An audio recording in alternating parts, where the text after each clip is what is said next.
Welcome to Build. I'm your host, Ricky Camilleri. From The Nick to American Gothic to Frances Ha, Juliet Rylance has been part of some of the best TV shows and movies in the last few years. In her new show on AMC, McMafia, Rylance plays a woman whose boyfriend is slowly descending into a global criminal underworld. Let's take a look. I was born with a silver spoon in my mouth. I run my own firm. I'm very happy with my life. Because of my family background, I've made it a policy not to invest in Russia. It is embarrassing to be Russian these days, but don't ever be ashamed of who you are. Let me guess, you're a gangster. Close. Banker? When I met your father, he was a businessman. And in his business, there was a lot of money. So it was very dangerous. In Russia, they call everyone a gangster. Your uncle promised I could use your fund to move my money around. Why would I say yes to you? I'm not a money launderer. I thought maybe you were tired of being the English gentleman. Neither you nor your family are safe. What does it take to corrupt you?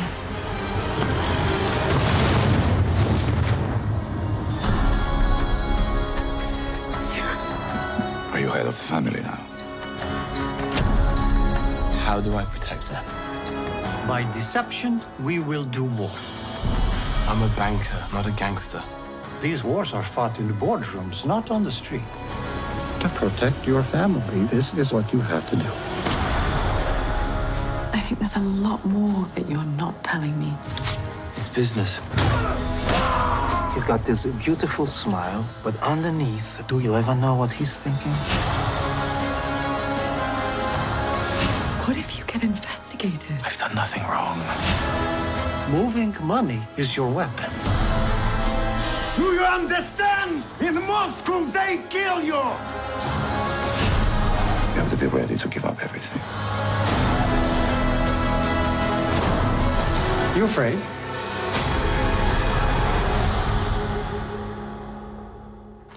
Everybody, please welcome Juliet Rylance. Hey. Hi. Some lighthearted fun there. Oh, yeah. Yeah.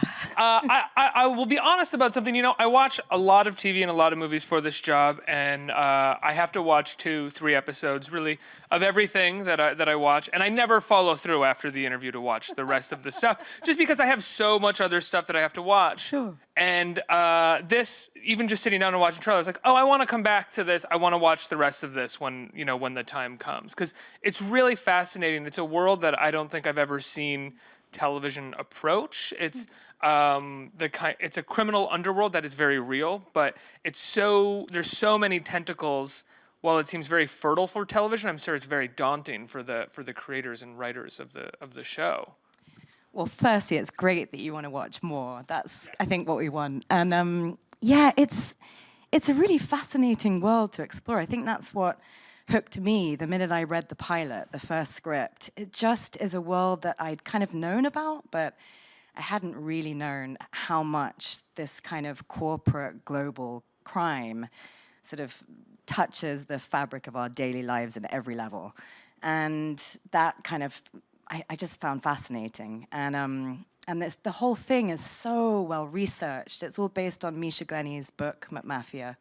And Misha Glenny really researched that whole world and really was the first person to uncover sort of human trafficking that was happening in Europe at the time. So there's a hell of a lot that's gone into these 8 scripts, and I think audiences are really enjoying. And the second episode gets into human trafficking right away, which is something that when I tuned in, I was not expecting at all. It's a brutal depiction of that world, as it should be, but it pulls no punches. What did you think when you read that script and saw that episode? Yeah, I agreed. The episode is quite brutal and hard to watch, but I think that's really the gift of James Watkins, our director, and Hossamini, who wrote these scripts. They haven't shied away or backed away from any of the stuff that they learned from Misha Glenny and from researching that. And they're just brilliant storytellers. James has found such a unique way of telling things, and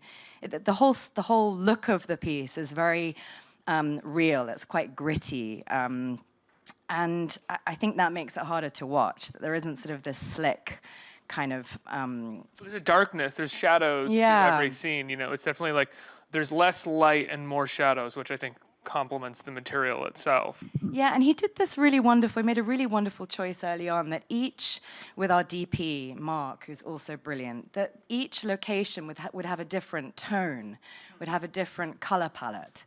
So London, I think, is more yellows. Russia, there's sort of a blue color correct on every piece of material. So there's this fantastic kind of subtle thing that when you're watching the show, you get a real feel for Russia being different from England. And it's sort of the whole thing has been directed like that in a really subtle way, I think. Did you get to do a fair amount? I mean, it's a silly question for a show like this because it's a very serious show, but did you get to do a bit of traveling for your scenes? Yes. We spent a lot of time in London, James and I. And then we went to Croatia, and we shot actually the south of France scenes were in Croatia, and a number of other scenes were. And other members of the cast shot in other places too. I think there were 6 locations overall. Yeah, but it was amazing. It was fantastic turning up from foggy, rainy old London and being in Croatia and jumping into the sea, you know, before filming. That was fun. Yeah. Talk to us about your character and how, if you can, how she's going to become more, I think, intrinsically linked to this world that her partner is sort of becoming engrossed in. Well, so I play Rebecca Harper, who is, she's a financer. She works in the city. Her and James have this very close relationship. They're very trusting of each other. They've met at Goldman Sachs in New York, and they've come back to London and are trying to do things in the banking world in a slightly different way. Rebecca's working for a sort of an ethical capitalist, someone who made a lot of money and then realizes that actually it's time to give back, and he's set up this fund to try and do sort of good deeds around the world. And she's We had that conversation downstairs. We did, yeah. We'll talk about ethical capitalism in a minute. Yeah, so she's very strong. She's very comfortable in her world, and has this wonderful relationship with Alex, played by James. And as his family drama and history sort of seems to start pervading their lifestyle, Alex becomes more and more distant, and I think Rebecca realizes there's something serious wrong. And you sort of see that through the 8 episodes, how this couple, who are so strong together, are really tested. Because his family and their life is the absolute opposite of ethical capitalism. Yes, they couldn't be more different. They are a mafia family from Russia living in London. They have this apartment opposite Harrods, and they've been exiled really from Russia.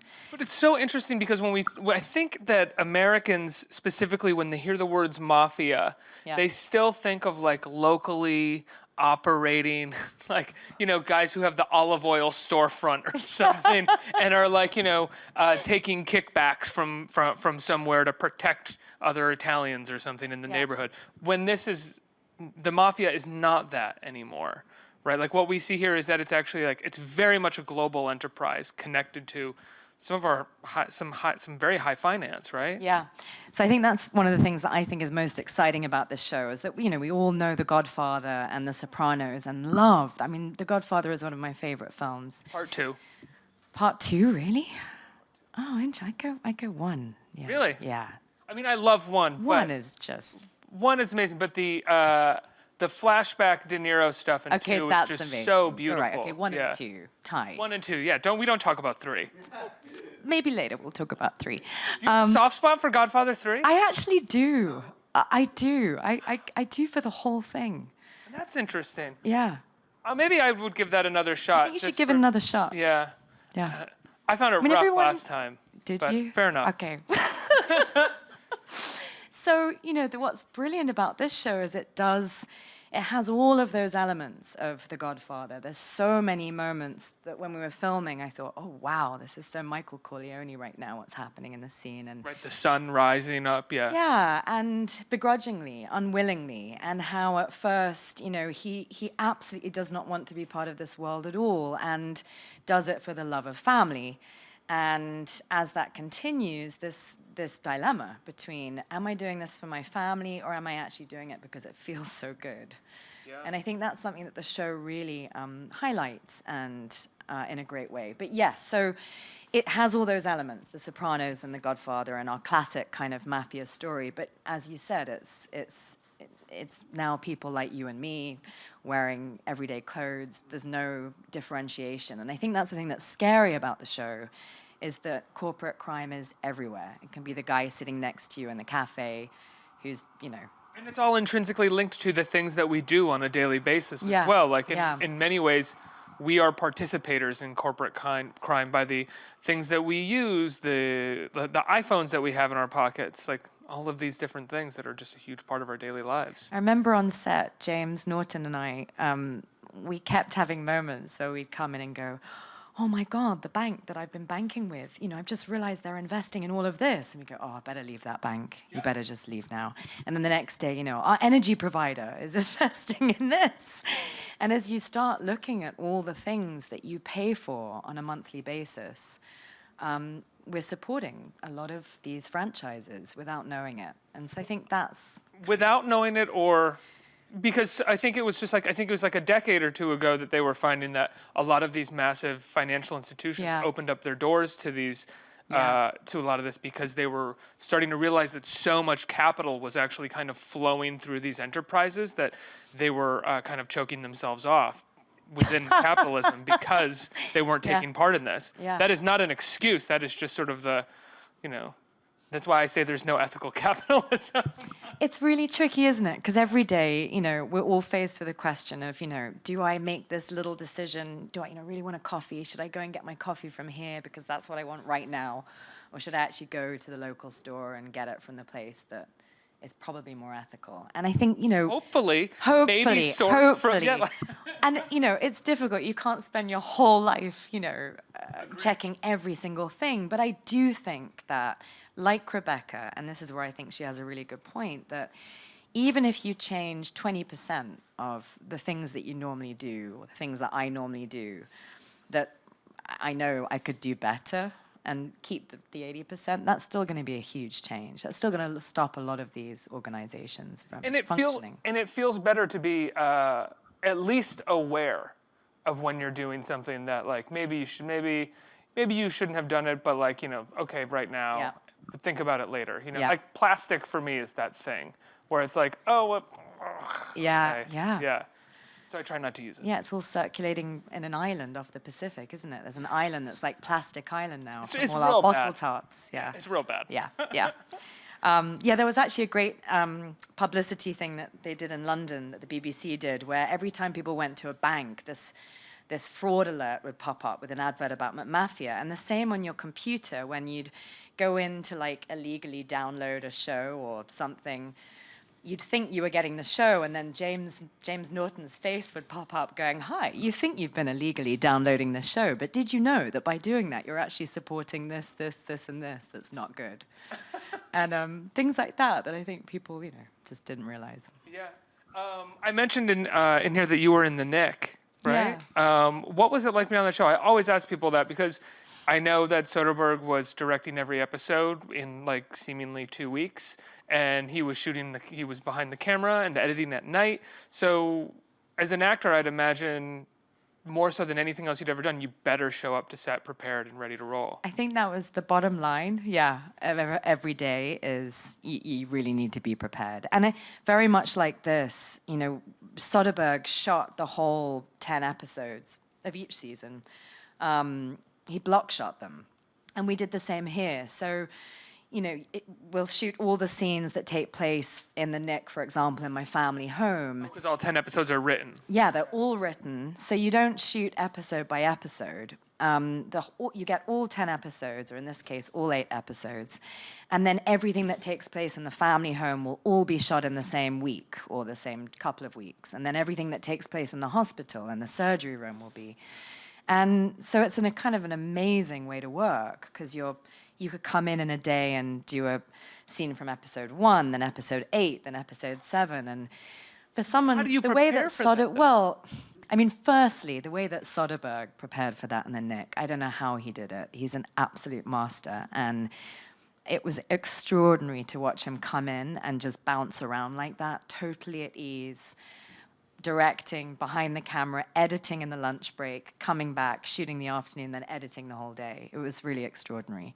It's really it's really a testament to trusting your gut, I think, right? You show up, you watch a scene, and you go, "This can work in one shot." Yeah. Go. Oh, Yeah. this needs 2 shots. Or I need to cut around, or maybe we can lose that line. And it's never second guessing in a lot of ways. No, and I think also preparation, you know, for both the director, like James Watkins, it took him a year to shoot this show and was also block shooting in the same way. But I think preparation both for directors and also for actors is so key because, you know, for me, I had these 8 episodes. I was able to make a huge board of all the different scenes that take place in all the different places and follow kind of an arc through it. And then every time, you know, I shot a scene, I'd write exactly what happened, how I was feeling at the end of the scene, and write it down so that when you come back to it 2 months later, the next scene, you can remember exactly what you were doing as you walked out of the room and then into the next scene. So I think the more you prepare, the looser you can be when you're actually on set. So are you a big homework doer when it comes to your roles? I'm a real geek. That's great, yeah. Yeah, I just think that, you know, the worst thing is to turn up and fumble around and not know what you're doing. And whenever I've done that, it never really serves me very well, so. You feel vulnerable and you don't feel on top of things and you feel like you're, I mean, maybe that's. I think maybe more it's that you feel, I agree with that, yeah. You feel a sort of level of fear, and fear generally shuts you down. Yeah. Fear kind of makes you clam up and you forget all the different things that you could do or could say, and you can only think of one. And I think that happens in acting. If you haven't prepared, you go, I'll just do this one thing. And actually, if you've prepared, then maybe you've practiced it this way, that way. You've said your lines in the bath. You've said them when you're running. Different thoughts or ideas come into your head. And so when you get to set, you may have 5 different versions in your head. Do you like to talk about your homework when you get to set, or do you leave the homework behind? No, I totally leave it behind. Good. Yeah. Yeah. That's the thing. I don't like the talking on the. Oh, no, me neither. What do you think? Why do you think you would do? Just let me do it. No, again, like James Watkins on this had such a great ethic on set that really you just came in and we'd rehearse a little bit and then we'd shoot. And he really created an environment that was really playful so that you could just try something totally different. Or it was very free and playful, which was amazing. Yeah. Let's get some questions from our audience. Who has a question? Right here. Hi. Hi. How you doing? Good. You're kind of a very established British actress in terms of graduated from RADA, set your own production company at a very early age, theatre of memory. How do you kind of find your acting style in America versus being a theatre and TV in Britain? Is it very similar, or in terms of preparation, etc.? It's a really good question. I'm amazed that you know that about the theatre company. Yeah, I think rather than England and America, the biggest difference feels moving from screen to stage. That always feels like they're just very different worlds. And the only thing that I think is the same is the fact that you're, you know, being a character in a story with other people being characters. That's it. Everything else feels very different. So I think it's the same thing, sort of preparation and really just concentrating on the story. I think the bottom line is that we all love stories. I love watching stories. I love telling stories. I like being a storyteller. And if you kind of focus on that and just keep the mission very clear, which is these certain people are going to see this story and see this character relate to these people and then just go from there. I think that's kind of, you know, what you're trying to do anyway, and be as truthful as you can to each medium. Your stepfather's Mark Rylance, right? He is. What was it like to watch him win an Oscar a couple years ago? Because what I loved, well, obviously it was great, but what I loved about him winning the Oscar was like, this is a veteran actor who is beloved by people who know who he is. And as much as I'm sure he was happy to win an Oscar, it didn't really seem like, he was like, let me go back to work. It literally seemed like he was like, yeah, let me go back to work. This is very nice, thanks. Well, it's a funny thing. There's this big thing that, you know, especially in the theatre and, you know, in the theatre community and film community in New York, and all of my friends who are in the industry have this similar thing, which is if you believe the good reviews, you have to believe the bad ones as well. Like, that's the rule. So kind of when you get, something good happen, it's a bit like, I don't want to pay too much attention to it because then I've got to pay attention to all the people going, I hate what he did in this, or I hate what she did in this. So, it was amazing. He loved it. He was so thrilled to win. I think I saw him in his play at St. Anne's Warehouse, like the day after he won, or 2 days before. I was like, what are you doing here, man? It was amazing. Did you have to get your picture taken somewhere? Like, what are you doing? It was actually a really fun night because Spielberg sent a plane and flew him out, and then I think he had to do press until 7 a.m, and then all the BBC breakfast press, and which I was having to kind of coordinate and negotiate, having never done, and then they both, Mum and Dad, got back for the show, and I think he actually popped out of the ice on this play with his Oscar, from an ice hole, sort of. No, he loved it, but I guess that's the thing, is you've got to try and stay as level-headed about all of that as possible. Otherwise, you stop being able to do what you love to do, which is, be somebody else and tell a story.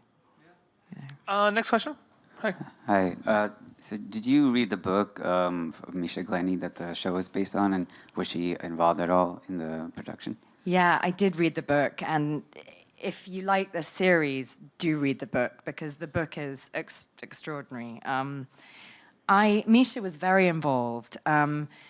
He worked, obviously James Watkins, our director, and Haas spoke to him quite a lot, and had a lot of meetings when they were writing the scripts. And then he came to set quite often and popped in and was just incredibly supportive of the whole thing. And as far as I know, he sent me an email saying he really likes it. So he was very involved. And Misha's a really extraordinary person and reporter, and I can't really believe that he would actually go and hang out, with these franchises, Mafia. And the whole reason the show is called McMafia is because he was sort of with this Mafia franchise in Chechnya, and they were so brutal and such a kind of terrifying franchise that they would actually franchise out their name to other Mafia groups if they were brutal enough. So sort of a mob group would call up going, we just did this. And they go, how bad was it? And they'd say, this bad. And they go, okay, you can use our name. So it was a bit like McDonald's having these, fast food chains all around the world. It was the same sort of idea. I think we have time for one more. Hi. So I was wondering, since you're on the show and you like the Godfather trilogy, are there any other mafia movies or TV shows that you're fond of? Yeah, I mean, I've said it sort of as well, The Sopranos. I just think it's just the best. It's just an incredible, epic story. And a friend of mine was watching the whole thing recently, and I sort of got really, he's watching the whole, series.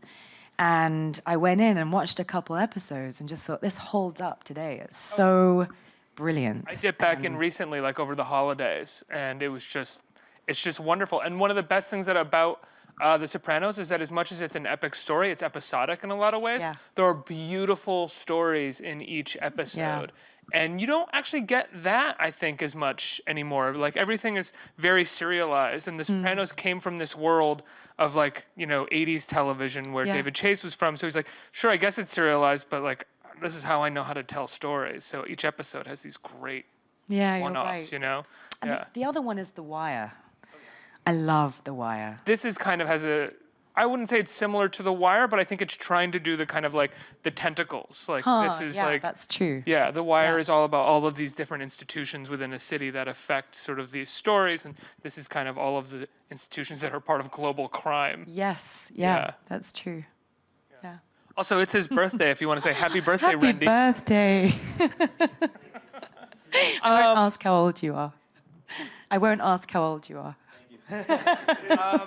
Julia, I love the show. Congratulations on the show and all your great work. It is on Monday nights on AMC. There's about, 5 episodes left of this season? Yes. Tune in. It's a great, great, great show. Juliet Rylance, everybody. Let's hear it. Thank you so much.